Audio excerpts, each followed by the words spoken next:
Hai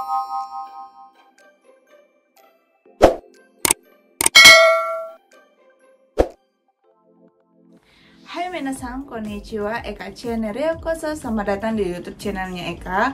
Perkenalkan, nama aku Eka. Aku lagi tinggal di Jepang dan bekerja sebagai caregiver atau perawat lansia, atau dalam bahasa Jepangnya disebut dengan kaigo. Oke, kali ini aku pengen share ke teman-teman bagaimana status corona di Jepang itu saat ini. Nah, saat ini pemerintah Jepang itu sudah mencabut status daruratnya.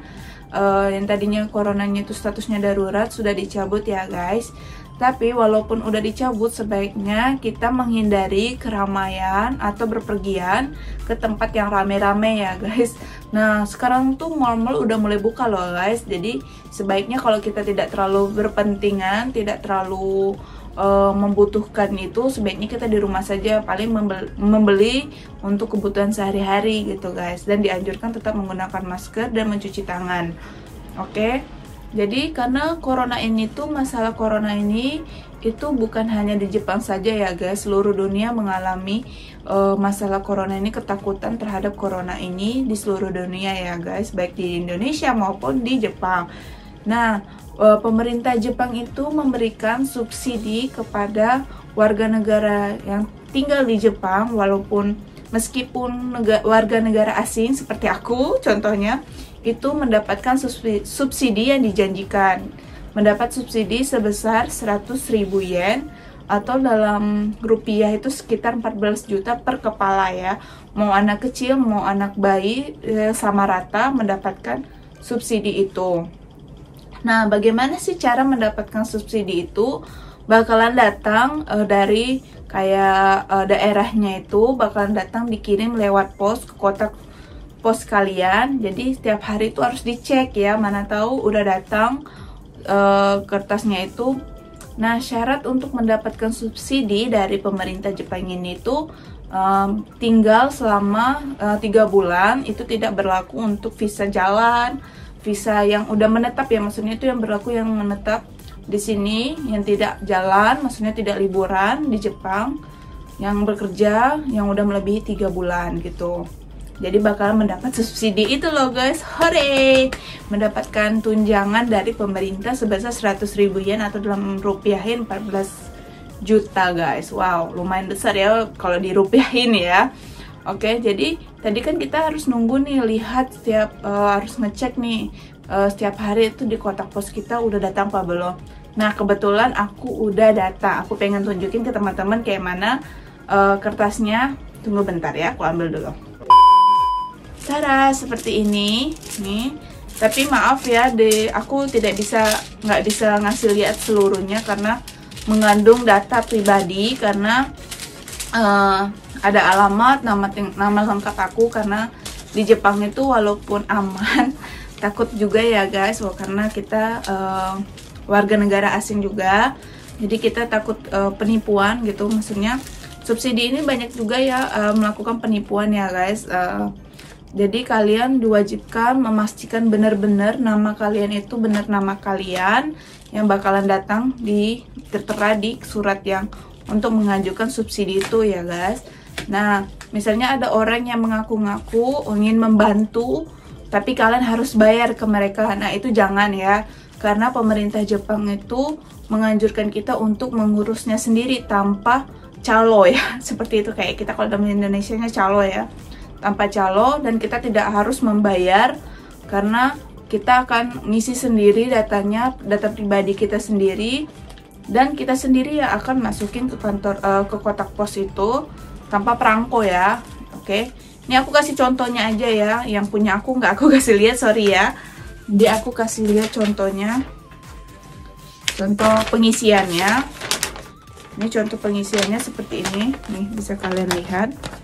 Jadi di sini itu ada nama, di sini tuh tanggal penerimaannya tuh, misalnya ini Rewa itu sekarang tahunnya tahun 2, terus bulan 6, bulan 10 misalnya contohnya.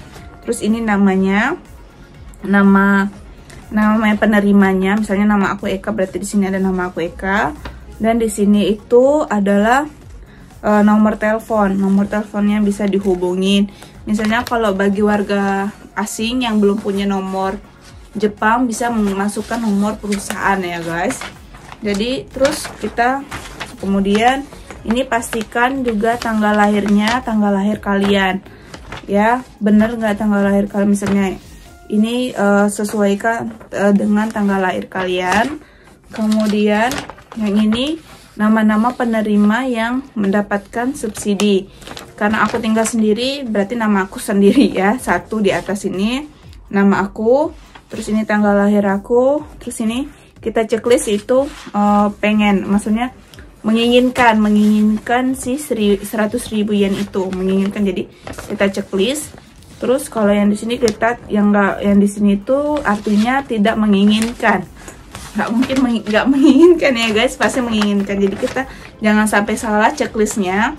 Terus ini kenapa ada 3? Ini untuk satu keluarga. Misalnya satu keluarga itu ada 3 orang di rumah, itu tidak perlu semuanya nulis. Jadi cukup satu kepala keluarganya, cukup si kepala keluarganya aja yang nulis namanya, terus nama keluarganya, terus ini misalnya kepala keluarga, terus ini istri dan anak misalnya ya.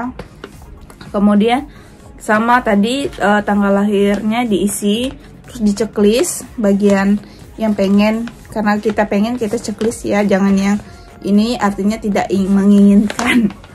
Oke, terus ini jumlah berapa orang yang akan dikalikan. Ini 3 orang, kalau 3 orang kita kali 3, karena aku 1 berarti di sini aku bakalan isi 1 dikali 100.000 yen ya, berarti artinya di sini 100.000 yen, karena ini 3 jadi 300.000 yen. Oke, setelah itu bagian bawahnya adalah untuk transfernya, kita bakalan checklist. Di sini tuh ada tanda checklist, kita harus checklist itu untuk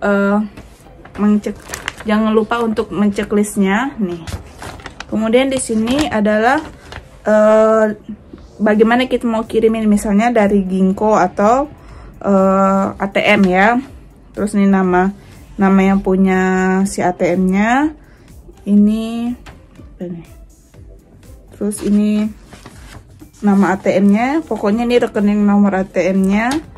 Ini nama, kayak misalnya nama, kalau kita orang luar negeri bisa katakana nih. Udah deh, seperti itu. Dan seperti itu contoh pengisiannya ya guys. Nah, setelah kalian isi itu, kalian masukin ke dalam amplop yang udah diisi ya, disediain sama pemerintah juga. Kalian masukin dan disertai dengan fotokopi Zairyo-kado atau KTP Jepang, Zairyo-kado, terus fotokopi fotokopi buku rekening, kemudian bisa juga menggunakan hokeng atau kayak asuransi kesehatan, itu juga bisa pakai. Jadi kalian fotokopi depan belakang ya, kalau Zairyo-kado depan belakang, karena kan alamatnya bisa berubah-berubah ya. Tempat tinggal kita kan kadang berubah, jadi itu depan belakang difotokopi, dimasukin berserta ini. Kemudian nanti di belakangnya itu udah selesai, nanti ada checklistnya. Kita checklist, udah pastikan lengkap, kemudian kita masukin ke dalam sini amplopnya. Karena ini nggak dilem, kita lem sendiri, terus dilem. Kemudian ini nama kita, terus alamat kita. Udah, tinggal masukin ke kotak pos yang warna ini nih, yang kayak gini nih. Kalian tinggal masukin deh. Udah, tunggu deh. Setelah selesai lah pengajuan subsidi, sampai kalian ditransfer oleh pemerintah sebesar 100.000 yen, itu yang sebesar 14 juta rupiah. Oke, seperti itu guys. Saat ini semuanya kayaknya udah mulai pembagiannya. Aku juga baru datangnya pas awal bulan 6 deh, baru datang ininya, suratnya, karena udah nunggu juga, karena dia merata gitu dulu. Oke, seperti itu guys. Semoga kalian suka sama video ini. Jangan lupa di subscribe, like, jangan lupa juga ditonton video-video aku yang lain ini. Banyak banget video aku, dan dukung aku terus ya dengan cara subscribe ya. Bye bye, see you next video. Bye.